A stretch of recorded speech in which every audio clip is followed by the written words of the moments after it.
Happy Father's Day to all dads, tatays, amangs, and papangs. Happy Father's Day also to my own dad, Dominador Raquel, father of 4, grandfather of 10. Daddy and I never had a discussion in being a father or a parent. While he is a teacher, he simply taught us by example, by being a good father. Somebody we could imitate when it comes to his commitment and love for his family, especially his children. Without a doubt, being a father has also been a significant part of my life. While I also seek fulfillment in my work and other interests, I know that my most sacred task is to raise my children who must contribute in the making of a just and peaceful world. I often hear that the father's work is to be a good provider. I disagree with that. No matter how much comfort and luxuries we provide our children, if we do not teach them to become responsible and compassionate people, we have failed as fathers. We are only raising selfish and reckless persons who will do harm than good to themselves and to others. What our children become reflects on us. When my wife was doing her dissertation, she introduced a new understanding to me. She said, "We are not just human beings, we are human becomings." That struck me. And so today, as I reflect on my 30 years as a father, I thought of talking about two things: being a father and becoming a father. Being a father is both biological and social. Biological is very easy to understand. We become fathers because our wives become mothers. As a father, you become protective of your child. Yung kahit lamok, hindi mo papadapuin sa anak mo. Yung proud na proud ka kapag sinabi na kamukha mo yung anak mo. My wife, Lizette, would often say that at least 70% of a child's traits is from the mother. So sabi ko naman, imaginein mo na lang, 30% pa lang yan ang galing sa akin. Ganyan na siya. E paano na lang kung naging 70% ang galing sa akin?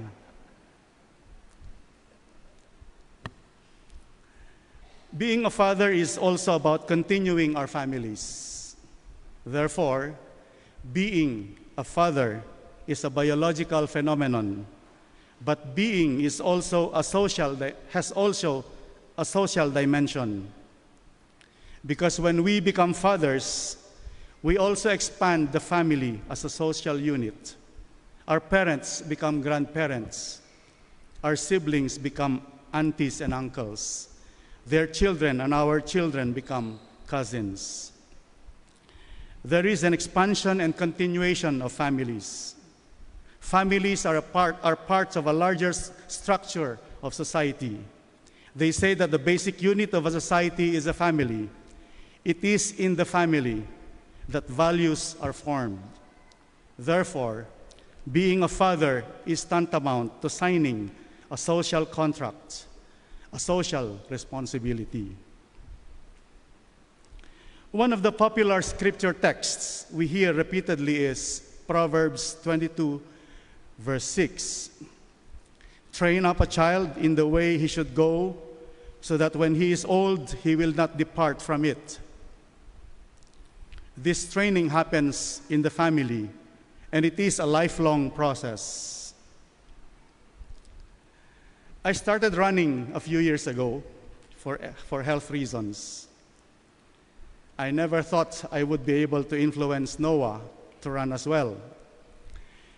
That he told me once that if I was able to run at 50 years old and complete 500 kilometers in 3 months, he believed he could do it as well. Then later on, Noah and I took the challenge of running a marathon. It took about 6 months to train for our first ever marathon. Every morning or afternoon, Noah and I would run for 1 to 3 hours.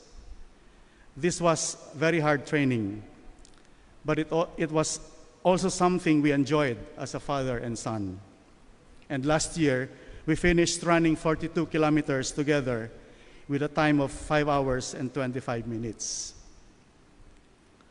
Sometimes I am tempted to think that I influenced him to be disciplined, to be persistent, and dedicated in the things he do. But I also think that the reason why he ran and became competitive and disciplined in it was because of the excellence and hard work we instilled in him since he was a child. Training up a child requires commitment from a parent, a lifelong commitment, which begins at birth, but it is a continuous process and it never ends. But I would also like to qualify the second part of the verse. It says, in the way he should go, so that when he is old, he will not depart from it.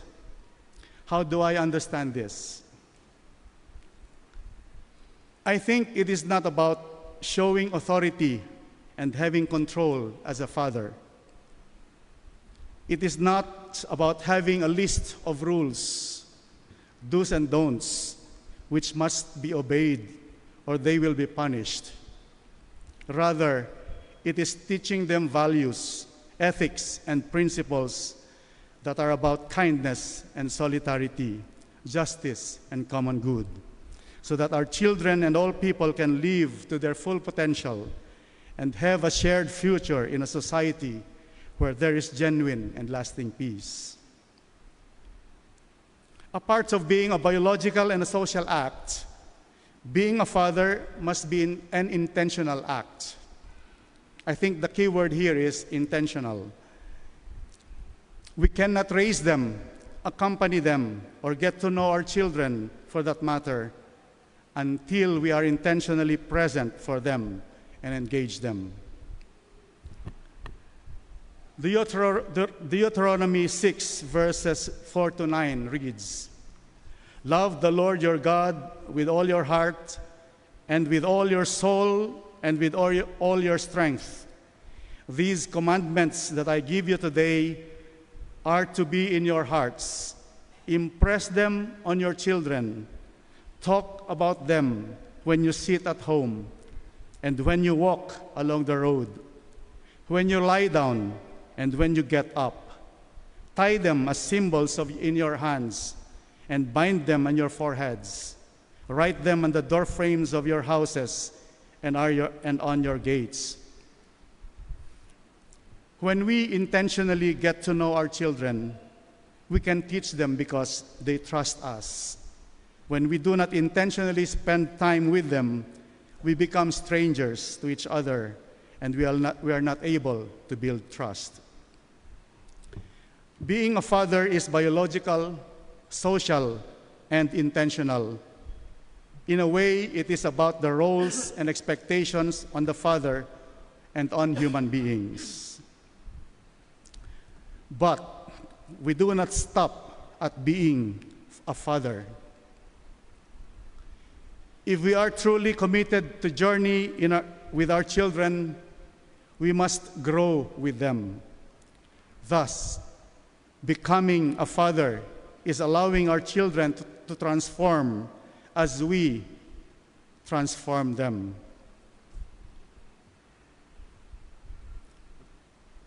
Even after over 2,000 years, humanity has not perfected being human. And fathers have not perfected fatherhood. We are still becoming. Becoming meaning going through an endless process of learning and unlearning, growing and transforming. When I think of becoming, or this endless becoming, I am humbled knowing that I do not know everything. Hindi tama yung sinasabing, papunta ka pa lang, babalik na ako. As if we have stopped learning and we are now unlearning. We do not have superiority in wisdom and knowledge. I think it is more appropriate to say, papunta ka pa lang, sabay tayo. I want to continue the process of becoming and transforming, and I want to witness my children's own becoming. One of the greatest temptations of being a parent is expecting your children to fulfill your expectations. Worse, parents expect children to fulfill their unfulfilled dreams. Our children are not our clones. They are created in the image of God. They must go through their own becomings. My daughter, Lauren, spent 6 years in college. We joke that she has a major in human ecology, and her minor is dance. When she finally finished her college degree at UP Los Baños, we thought we were done with college expenses, and she could finally start earning. So she went for a job interview, but came back saying she does not see herself working in an office. So she now wanted to become a doctor. Her mom thought, however, that she didn't have the discipline to study medicine. 6 years ba naman sa human ecology? Ako naman, I was only thinking of the cost of the medical schooling. So we had some doubts. But then he took the national medical admissions tests and got a score of 99.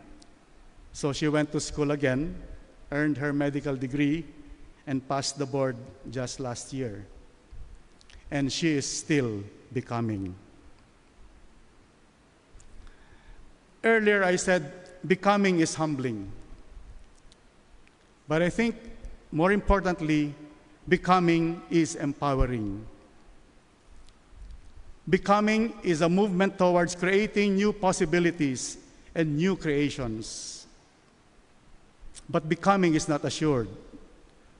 I think there are at least 2 necessary elements toward becoming. That is creativity and courage. Somebody said, courage beats talent. I agree.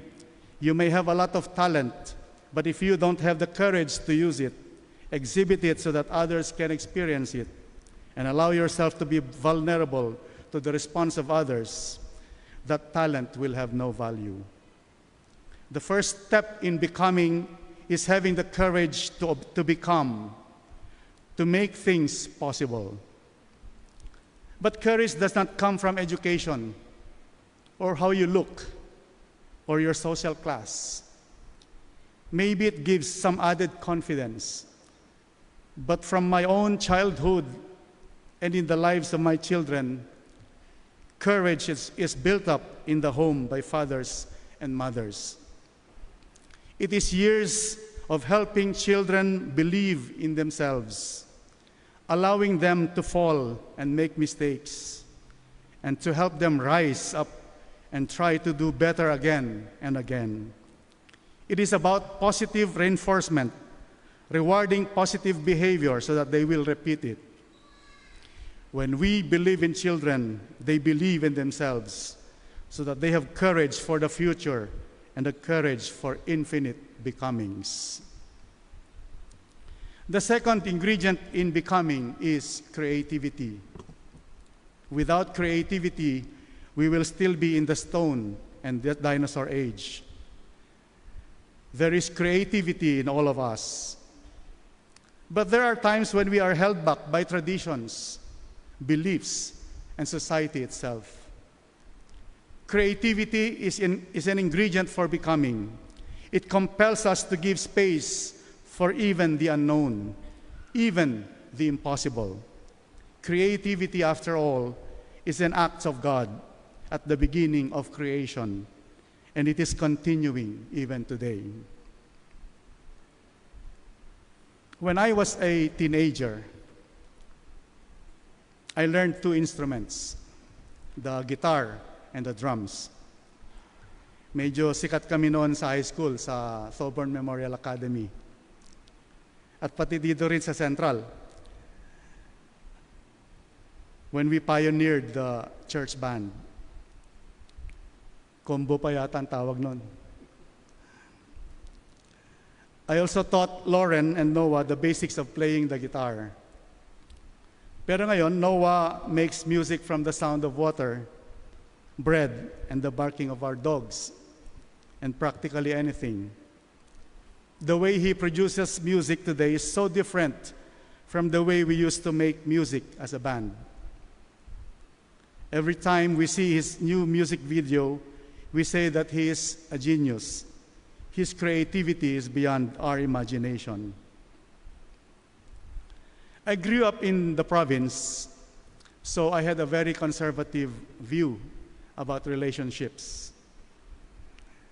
And it was a shocking encounter for me when Lauren, at 5 years old, asked me and her mom, pwede na ba ako magka-boyfriend? Sumagot ako agad, ay hindi. Kapag tapos ka na sa college, pwede na. Kasi kapag nag-boyfriend ka na, ready ka na dapat na pakasalan yun. Kaso matigas talagang ulo ni Lauren. I've met her different boyfriends in the past 15 years. It was not easy at the beginning, but I have to respect my daughter. She is making her own rules in the relationships in her life.